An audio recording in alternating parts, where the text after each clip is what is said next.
Ngqondo senhlizweni inonembeza ovunguzayo mdali weziphepho mdali wamaphela impilo nezimpethu ubuciko bungeqhathaniswe cishe nanozipho locilikicane wemicabango yakho wena ngadlangadle ngenasici ngisondela kuwe ngingaguqanga ngisondela kuwe ngiqoqoshe mahlombe alaba bebakubiza umvelinqangi ilanga liqala nga ukubakhanyisela ngemisebe bakhotha bethandeke laba bebababaza ubungcwele bakho ulwandle lisamumetha imingcele ubucayi nobandlululo laba bebayiganda ngezithende iningizimu nenyakatho ngonyawo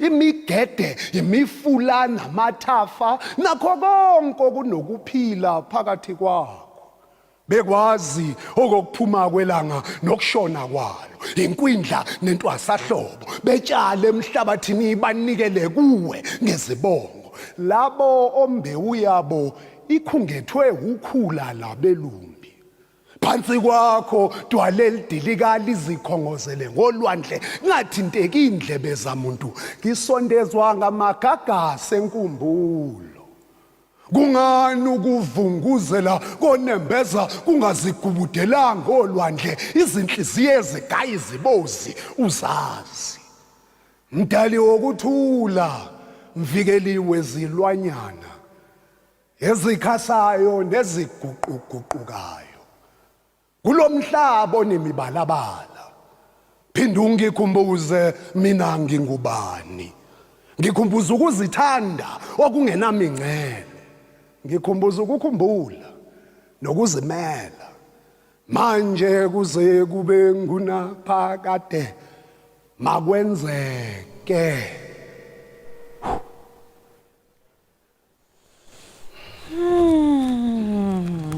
yazi yamnandi inkondlo Vutsabelo sikubingelele sikamkele lapha ekhaya Jikelele ngikubingelela lo sisoma unjani hey yazi ngenye indlela ngaphambi usuqala inkondlo yakho kodwa uthe uyiqala inkondlo ngavele ngazi nami ngezwa something ikhuphuka la ngoba le nkondlo yakho ngizwa mina mangabe ngiinterpreter ngibona it sound more like a prayer umkhuleko so kufana nokuthi mangilalela iculo legospel noma mangabe ngizwa intshumayelo lokho okwenzeke kimi ngaphakathi mhlawumbe ngabe lo muzwa okay ngaphambi ukuthi singene enkondlweni yabona sengiyaqhubeka sengiyagijima ake siqale nje sithi siyakwamukela siyabonga kakhulu ukuthi ube namhlanje ekhaya Jikelele mhlawumbe nje ngiyazi ukuthi uphuma emkhondo kodwa mhlawumbe ungamtshela nje uxoxele nombukelo sekhaya ukuthi ubani uSabelo Soko okay uSabelo Soko indodana kaMandaba engenandaba udaba ukhefuza izindaba ngisebenza ngamagama okuyinto eyaqala ngisesemkhondo idorobha elincane elingena theater elingena space sokudlala lento engayithola ngibiza kwaba ukuthi emangifika eGoli ngithola indawo where I can play proper 2003 I then kind of went professional uma ufuna ukutsho njalo Windy Pro Theatre kula ngiqale khona ngaspend isikhathi nasefuba ngithe mangisuka lapho kwase kuba ukudlala throughout the country ukuthi from Cape Town Durban kube kusekhaya eMpumalanga la ngisho khona ukuthi ayivamisanga kuba khona lento but isidingo besikhona kube khona ukufunda ke futhi naseyikoleni ehlukahlukene whether ama short course noma kuba ama workshops athendwayo because ukubhala kuyinto edinga uhlala uyicija each and every time akusiyinto ephelela lapho ngumuntu kanjalo ngikhulele enkonzweni uma ungikhulise eSunday school 100% ukukhula kwami ke bese kuba ukuthi ngiba more attracted to ukucabanga kwe-black consciousness ngizolibeka nje ngaligegisi lelo and then uma kwenzeke kuba inkondlo ebhalwa ngesikhathi se-Africa Day celebration ukuthi ngikhumbuza ukuzazi nokuzithanda okungenamingcele ngoba kuyadingeka ukuthi sibuyele emuva kahle kahle singubani so ekusebenzeni kwami ngiqale ngasebenza ngeEnglish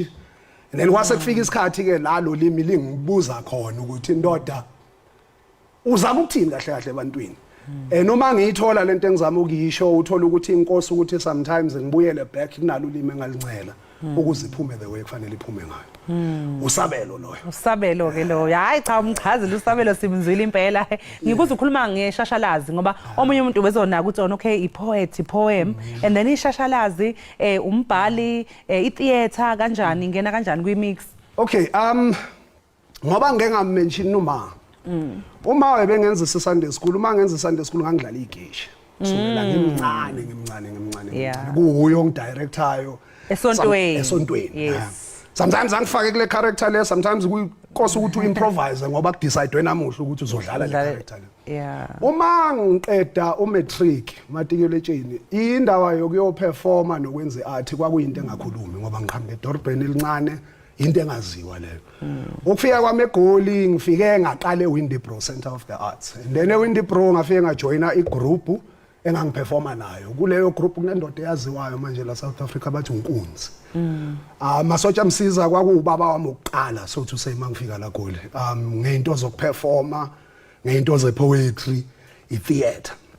So ekhambeni kwesikhathi ngicine ngiyithola ngisebenza ke as umbhali kwi-industrial. Ukubhalela ama companies lo msebenzi osuke ukhulumisana neinformation abasuke bafuna ukisho. Ngathatha isikhathi futhi ngaphinde ngenza ukubhala for long format which is soapy writing because ngumuntu osebenza ngamagama. In between ngeke ngenza ama short films kusho yonke le into esuka ekudlaleni. Isuke theater and then bese siqhubeka ngalendlela eqhubeka ngayo. Kodwa nje ukuthi ngiqale ngibona ama lights, ngibona istage, ngibona itheater 100%. Ngakubona eGoli kodwa kwakuyinto engangikhule nayo ngisuka nayo eMkhondo ngimbonga uma. Hawu simbonga uma. Manje Sabelo mangabeke ubhala nje ama poem, ubhala mhlawumbe ngesimo wena odlule kuso noma osaziyo noma mhlawumbe futhi uyakwazi ukuthi ubone ezinye izimo zabanye abantu ubhale nangazo. Kusho ukuthi indlela engikhuliswe ngayo ngikholwa ukuthi ukuze ukhona ukubhala fanele uphile. Ungaphilanga uzobhala ini. Yes. So life comes before the words. Uma ngakubekisela nje nginama project ayi2 available kuma streaming platforms. Kusho ukuthi kune project yoqala titled 23:8. It titled Umkhondo. Umkhondo is a final product of i-process engayithatha uma ngizama ukuyimixa back to lo limi engalincela. So uma wangifundisa nabelungu from 95 uma sithi nje hallelujah kuvulekile ngamuva ngaye edrobheni ngafunda iEnglish neAfrikaans as ama language awu2. Ngaze ngacomplete umatric mase ngifika ngapha ke post matric kwaye la ngiqala khona ukubisela back lo limi. And then the final product yalapho kuba i-project titled Umkhondo. Uma uyilalela ifika ikhulume nge-spirituality sami because kuba into yokuqala la ngifike ngizama ukconnecta khona ngelanguage. Whether amahuba sesontweni noma izingoma engikhulu engizizwa ekhlaleni. Kufike kube into yokuqala ngithi mangiyidonsa bese kuba lula ukconnecta namanye ama experiences engihambe through on. I-project elandele emva kwaloko kube i-project ebizwa nge-Spin Vernac. Spin Vernac i-concept esho ukuthi do not rob yourself. Noma ngabe kuthiwa kubheda kanjani ungacezuli la kuwe. Phuma uyele ngaphandle bese uyabuya sodla sonke. Leyo project leyo kube i-project evele after 2020 situation yokuvala umhlaba zonke lezo zinto. Because kulapho la ngibuyele khona ekhaya for the first time full time since 2003 ukukhuphuka kwami. Uma ngihleli ke ekhaya kulapho la iphakama khona lenqondo ethi ungazirobi. Do not rob yourself. Because uhleli kulahleka impompi. Uhleli kulahleka ama cable. Uhleli sekhambe igate. Uhleli mama ukhala ngokuthi kunabantu abazama ukuvula ifastereni. And then mawuthi uyabuka uyalandelela uthola ukuthi abantwana bakhona khona la kuhlaleni. Kusho ukuthi silahlekelwe ubuthina. Yes. And bathi nalabo abazama ukusicinga ukuthi singobani sengisho ngalolimi. Ufika uthola ukuthi sesigijima sibuyela lemuva kakhulu sikhohle ukuthi nalo lelo ngisho sifikele kulo. Kunezinto ezifike zasenza ukuthi sikhona ukuhlala kulo. So iSpin Vernac kuba into efike ithathe leyo mpilo ukuthi kahle kahle mina uma ngiseseyingane ngoba ngigijimisa leminyaka engigijimisayo manje. Kwakunjani uma sifika kulama kokosane safakwa kuwo. Ngoba kwakukhona ispirit of community, kukhona ineighborliness. Uthi mangithi ngiyahamba ngikhona ukuthi makhelwane ngicela ungibhekele ingane. Namuhla ku difficult ukuthi ungasho lokho because noma yini ngenzeka. Omalume bayahlupha. Obaba bayababa. Kanjalo. So ukuphendula nje lo mbuzo obongibuza wona kuyaye kube impilo engiyiphilile eba interpreted ngalawo ma projects. Yeah. And ufike uthole uthi half of the time because ngisuke ngiphila nabantu ngaba khona indaba engixoxayo ekhuluma ngosabelo kube khona indaba engixoxayo ekhuluma ngomuntu ongaphandle kwami just because ngikhonile ukuexperience lento bengiseduze kakhulu nayo. Yeah. So ngiyakhona ukuyifaka icatshulweni zomunye umuntu. So Sabelo ungathi iziphi mhlawumbe ingqinamba mangabe ikhona obhekane nazo wena njengembongi? Yey. Yabona oqala nje uma ngiqala ukuyenza lento ngiyitshela ukuthi ngihlala la 100%. Imali eSouth Africa ebhekene nalomkhakha. Arts, yes. Asithi neart nje as a whole. Kuyinkinga. Funa bese sowuthola indlela yokuthi ubeke isinkwe etafuleni. Ngayithola ngalesa sikhathi inkosi ukuthi ngiphoze yonke lento ngihambe ngiyothola umsebenzi. Uma uthola umsebenzi uthola ukuthi art ayisabi kuleyo quality kodwa yimi loyo. Ngitshele ke after isikhathi ukuthi ngizothola indlela yokuthi ngenze imali. Indlela yokwenza imali iqale ukuthi ngenza ama t-shirt lokho abakubiza nge-merchandise namuhla uma bekhipha ama products. Ngiqale ngenza ama t-shirts ngangisasebenza negroup eyayikhona la South Africa ye-hip hop abathi Tear Gas. Okay okusho ukuthi ngifike ngenza ama t-shirt ngaleso sikhathi la so iMpumalanga made me yayikhona ukuthi supplement uciko bakho yes. Kwaba ukhula kwazo lezo impahla from ama t-shirt igqoko kube izinto zelinene. Bese kuba ama show nama event ukuthi because akekho umuntu othi Sabelo wozo performa ngikunika imali. Ngibese sengiset up istage ke for Sabelo ukuthi akhona ukuperform ukuze kungene imali. Kube nale understanding ke yokuthi uma sikhuluma about creating ama products iphelela kuphi le product masuyenzile. Ngiyayenza bese ngijabulela ukuthi ngirecordile noma ngiyayenza bese ngithola these platforms la ngakhona ukuthi ngiyiplage khona. So nginenhlanhla ukuthi ngikhule around abantu aba resourceful when it comes to uthi siphila kanjani. That's one of the biggest problems. Iproblem yesibili kube ukuthi uma ngoba ngisho ukuthi ngiqhamuka eMkhondo. UMkhondo use gcineni kweMpumalanga eqaleni kweKZN eduze kwaseSwatini. So ulimi esilikhuluma khona libizwa ngesizulu kodwa lifike lincike eSwatini. Right? Kufike kube imixture yeSwati nesizulu. Manje ngoba uhlala eSouth Africa nama language awu12 namuhla.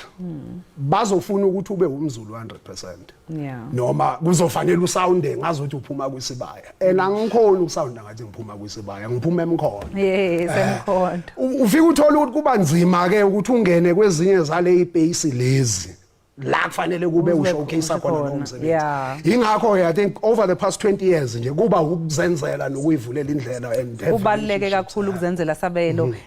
Sesibonga nje ke usazosishayela enye inkondla ngithi. Ake sikunike nje lokuthuba sikudedele manje ukuthi ushayele ababukeli enye inkondlo. Okay. Sibonga kakhulu ngesikhathi sakho. Sibongile.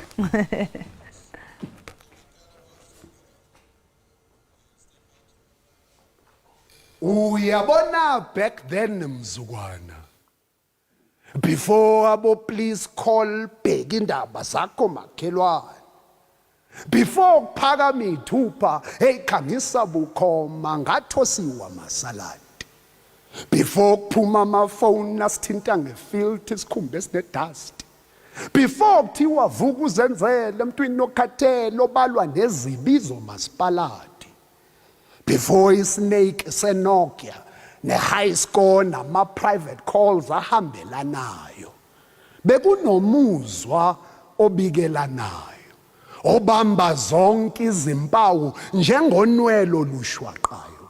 That was before John 14 nemayonnaise inyama isadliwa nguNkulunkulu nomuntu omusha amathamba atholwe ezingelayo. Kule mize ehlangene ngabhekani kwakunanwa nekhanda lentethe ngisho emva kwalama forum amelo yelamikisa abafelokazi mamoshali zazibanga ngomoya emaweni izintandane ngePusikhotheni bekuyimvela kancane mathe nomphakathi ngalezo nkathi utshani babumnande next door okwezinzipho emva kwesikole imfunda makhweli idlala ngegwebu logongolo inekwa ijezi goba ucingo okungangeni imqhafazo onqamula ujuqu namuhla abantu bafuya izinyoka emakhaya kulahleka inetwork nezimpompi ebumnyameni kuphuma isidumbu esicuyiwe kusale enye into ethwejuliwe lesikompilo lesimanje manje alinamahlahla likhipha umkhovetsheni emfunda amakhweli nomdlandla ikhumbula umphakathi osezingeni umphakathi obheka entabeni kuvela okusekufihlakaleni umphakathi onjengamanzi ongamani wachithe wafaka emakhazeni kunokuthi walawule emaningi umphakathi ophande emakhishini ukhumbule ekhaya ngejojothangi lothando umphakathi ozazisayo obhekelanayo phila ngespin venek noma kunjani imfunda amakhwela seyimkantshubovu ikhumbula back then nemzukwana kusathiwa makhelwane ngicela ungibhekele abantwana ungibonele newashini edradini ngoba ngathi selifuna ukuguqubala the weather has changed asikhumbula ukuthi singobani